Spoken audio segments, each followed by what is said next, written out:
Pagkatapos ng rollback noong nakaraang linggo, tumaas naman ngayong linggo ang presyo ng gasolina habang ang halaga ng diesel at kerosene ay magkakaroon ng karagdagang pagbaba.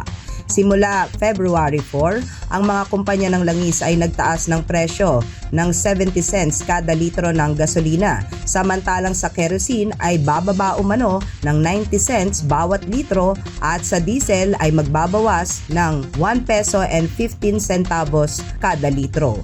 Inanunsyo ng Shell Pilipinas, Clean Fuel, Sea Oil, Caltex at Petrogas ang mga pagbabago sa magkakahiwalay na advisories noong Lunes. Minarkahan nito ang pangalawang magkakasunod na linggo ng pagbaba ng presyo para sa diesel at kerosene na inuugnay ng DOE sa pagtaas ng mga projection ng produksyon ng krudo sa gitna ng mga pro-drill policy ng United States.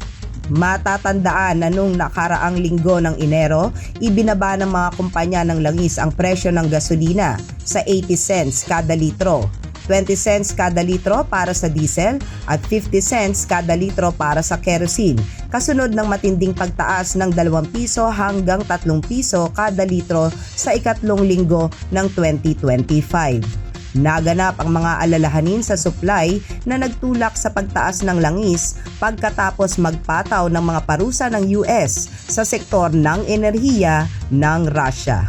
Ako po ang inyong kaibigan Clarissa de Guzman para sa Balitang Unang Sigaw.